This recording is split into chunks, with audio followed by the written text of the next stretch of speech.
Hi there, it's Natalie, your wellness consultant, and welcome to another episode of Wellness with Wisdom. Let's talk about my first food love, chocolate. Yes, chocolate, more specifically cacao. It's in fact good for you, and today we will learn the why and the how. I'll also discuss dose recommendations for cacao so that you can embrace the benefits. Yay, something that is good for you and actually tastes great. I look forward to sharing my favorite topic with you. Before we dive in, here is my friendly reminder. The information we provide is not intended to be a substitute for medical treatment. Please consult your medical care provider before using herbal medicine, particularly if you have a known medical condition or if you are pregnant or nursing. If you are worried about any health condition, it is always advisable to have a face-to-face consultation with a qualified healthcare practitioner in order to obtain a diagnosis and treatment advice. Why don't we start off with a little bit of chocolate history? And let's also talk about the difference between cocoa and cacao. So the botanical name for the plant is Theobromine cacao. It was originally domesticated in South America about 5,000 years ago. Cacao trees can now be found in equatorial regions around the world. The beans from these trees are harvested to make both cocoa powder and its lesser-known counterpart, cacao powder. Cacao beans develop flavor and texture through a fermentation process before heading for processing into either cacao or cocoa powder. To create cocoa powder, processors usually apply very high temperatures to the cacao beans, which then produces that smooth, sweet taste that people enjoy in baked goods and hot cocoa. Cocoa powder is less bitter than cacao, but it also loses some of its nutritional value during the processing. Cacao beans destined to become cacao powder and cacao nibs aren't roasted at these high temperatures. Instead, they're processed at low temperatures and then milled into a powder. Cacao is quite bitter, but retains more of the bean's original nutritional value. Now, there are a number of active ingredients in cacao, and today we'll be focusing on just a few. To begin with, let's talk about theobromine. So theobromine gets its name from Theobroma cacao, also the cacao tree. So it gets its name from the botanical name for the plant. Theobromine has very similar effects to caffeine, but it's 10 times weaker than caffeine. It has diuretic, which is like reducing water retention effects. It's stimulating, but it also is relaxing. So there's a balancing effect with theobromine. Theobromine also acts as a vasodilator, and that means it helps to dilate blood vessels. It increases nitric oxide, and that is the active functioning working agent to dilate those blood vessels. And vasodilation is very important if you're trying to lower your blood pressure. And theobromine has, as I mentioned, some stimulant properties similar to caffeine, but unlike caffeine, theobromine does not affect the nervous system. So it will not make you feel nervous or shaky. Theobromine is in fact a metabolite of caffeine. So in biochemistry, a metabolite is an intermediate or an end product of metabolism. The term metabolite is usually used for small molecules. So theobromine can also relax your bronchial muscles, which is the muscles in the lungs. So it can be used as a cough medicine. Studies indicate that theobromine acts on the vagus nerve, which runs from your lungs to your brain. Now, theobromine has recently become more popular as an alternative treatment for asthma due to its natural bronchial dilating properties. Multiple studies show that theobromine attenuates inflammation in the airways by blocking histamine release. And histamine, some of you may be familiar with, is like an allergenic reaction. And that allows, by blocking these histamines from being released, it allows the lungs to expand and helps asthmatics and non-asthmatics to breathe more easily and more efficiently. and it also seems to be beneficial in a gradual way. So gradually consistent use of theobromine will give you those effects on helping with healthier lung function, easier breathing, and helping your lungs to expand more efficiently. Now, another set of active ingredients that we need to know about in the cacao plant are called flavonoids and flavonols. So what exactly are flavonols? Well, flavonoids are naturally occurring compounds found in plants. And among flavonoids is a distinct subgroup known as flavonols. And these flavonols are predominant in foods and beverages such as tea, apples, grapes, red wine, and cacao. And cacao flavonols are special in their own way. They're a unique blend of phytonutrients found only in cacao beans. Now, on the topic of inflammation, the flavonoids in cacao powder can help to reduce inflammation throughout the body. The reduced inflammation may lessen your risk of some cancers, diabetes, arthritis, depression, and even Alzheimer's disease. And one study showed that cacao and dark chocolate had more antioxidant polyphenols and flavonols than any other fruit tested, which included blueberries and acai berries. And these antioxidants are important because they're not only involved in reducing inflammation, but they're also very much involved in reducing the premature aging of cell membranes. So eating chocolate or cacao has an anti-aging property at a cellular level. So what wonderful news. Now, when it comes to mood, there was a recent study done at the University College London, and they studied about 13,000 people and found that individuals who reported eating dark chocolate in 2 24-hour periods were 70% less likely to report clinically relevant depressive symptoms than those who ate no chocolate at all. And dark chocolate does contain these high concentrations of the antioxidants to reduce inflammation, and this is a condition linked to the onset of depression. So inflammation is related to depression. Now, some women are very familiar with how good we feel when we take chocolate, especially dark chocolate. And that may be connected to helping to reduce inflammation and raising those happy hormones in our brain, especially oxytocin and serotonin. But what it does seem like is that it's not necessarily gender specific. So a good quality dark chocolate may also be beneficial for men in elevating mood and reducing depressive symptoms. Now we're going to continue on a little bit with inflammation and disease, and especially recovery. So in other words, resolving inflammation. This becomes very, very important when people have chronic disease or chronic health issues. Now, the fiber in cacao powder promotes healthy digestion and can reduce the risk and symptoms of irritable bowel syndrome and other digestive problems. Well, why does that work? Well, when you're using the raw cacao powder, that fiber acts as a natural anti-inflammatory in your gut, but it also acts as food for your friendly bacteria.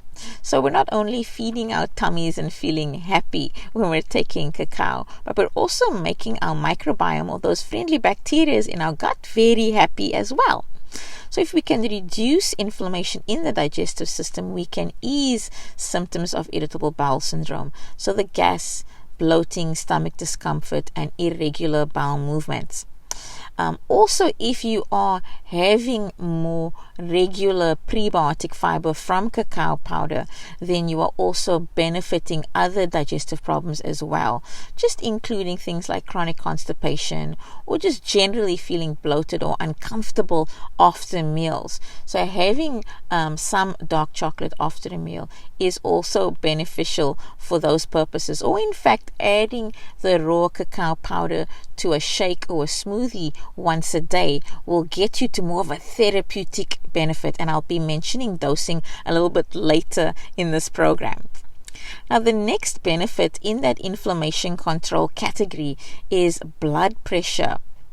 So, as I mentioned before, cacao powder is packed with flavonoids, and these nutrients have been shown to help to lower blood pressure, improve blood flow to the brain and the heart, and aid in preventing blood clots. The flavonols in dark chocolate can stimulate the endothelium, which is the lining of the arteries, to produce something called nitric oxide. And one of the functions of nitric oxide is to send signals to the arteries to relax, which lowers the resistance to blood flow and therefore reduces your blood pressure. And many controlled studies show that cacao and dark chocolate can improve blood flow and lower blood pressure, though the effects are usually mild. So the bottom line here is you can use this as part of your protocol for regulating your blood pressure, and it is in fact quite safe to use in conjunction with your high blood pressure medication. So it is not something that's a replacement, because the effects are quite mild, but it's gentle and definitely beneficial. Now, when it comes to heart disease in general, cacao powder contains a lot of potassium, and potassium has also been shown to decrease the risk of heart disease by reducing or lowering inflammation and stress on your cells, and also is beneficial for reducing cacao powder is beneficial for reducing LDL cholesterol, which is the bad guy. There's good and bad cholesterol, and also fasting triglycerides, which are the fats in your bloodstream. So cacao powder used on a regular basis can help with both of those categories. Now, the epicatechin content of cacao, and that's another active ingredient, is primarily responsible for its favorable impact on the vascular endothelium, and that's what I mentioned before when it comes to helping to regulate your blood pressure. So that active functional ingredient is called an epicatechin. Now, other cardiovascular effects are mediated through anti-inflammatory effects of cacao.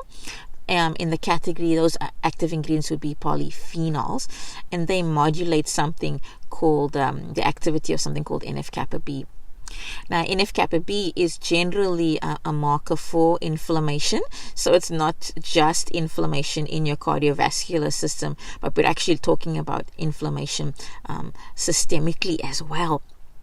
So again, the rule of thumb here with cacao is that it is not really to be used when it comes to heart disease for acute symptoms, but generally wonderful as a preventative measure or as an adjuvant. In other words, something that you can take to help your medication to work better and to help you to feel physically better. Now, here's an interesting take on the benefit of cacao powder. In diabetes, it may sound counterintuitive, but what does it do? Well, the flavonoids in cacao powder may help to increase insulin sensitivity, and that helps to reduce the risk of diabetes. So if you have high category risk factors in your family familiarly, or if you are overweight and you're carrying a lot of tummy fat, so the visceral fat, the fat around your midsection, then your risk for diabetes will be quite high. Now, adding in some cacao powder can help to protect your pancreas. If you lose insulin sensitivity, that is the path to diabetes. So what does insulin sensitivity mean? Well, it's essentially your pancreas, that's the organ that produces insulin, needs to know when to produce insulin and how much insulin to produce. And there are messenger cells that come along and essentially indicate to your pancreas that it's time to produce insulin based on what's traveled into your stomach. Now, sometimes these messengers are knocking on the door, but no one's answering. And that's because over time, the pancreas has lost insulin sensitivity. So essentially, the pancreas has become hard of hearing. And taking in the flavonoids in cacao powder may actually help to get the pancreas to listen more closely to those messengers and produce the appropriate amount of insulin at the appropriate time. And also knowing that cacao helps with lowering blood pressure and improving your insulin sensitivity and your lipid levels, like your cholesterol. All of these things tend to go together: blood pressure, cholesterol, and diabetes. So those are like the three major risk factors as we age, and can also be the three major risk factors of stress. So how much cacao should you use if you're trying to protect yourself from things like diabetes? The recommendation is using up to 100 grams of chocolate or 54 grams of cacao. So as I mentioned before, the active ingredients would be the flavonoids, which are having these benefits of reducing your risk for type 2 diabetes. And very specifically, I'm going to reiterate that you need to make sure that you are using cacao and not cocoa. Because as I mentioned at the very beginning, when the bean is being processed, the amount of heat matters.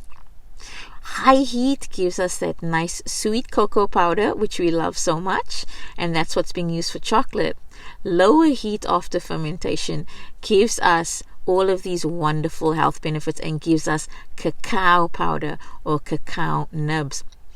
It does, as I mentioned before, have a bitter taste to it. However, it also does prefer all of these health benefits. So normally my suggestion would be to add cacao powder to shakes or smoothies, and make sure that if you are at risk for type 2 diabetes or high blood pressure, cholesterol, that you manage the sweetness by using, for example, a stevia leaf or a low glycemic or zero glycemic index sweetener if you're doing your smoothies, or instead of adding sweetness, add a little bit of fruit, for example, blueberries, because they have a nice high antioxidant level and they have a low glycemic index, which means that your pancreas doesn't have to work quite so hard in producing insulin because of the fibers in the blueberries. So do a little smoothie, add a little bit of those fruits, and enjoy your cacao powder that way instead of eating the actual chocolate, because then we're going to defeat the purpose by increasing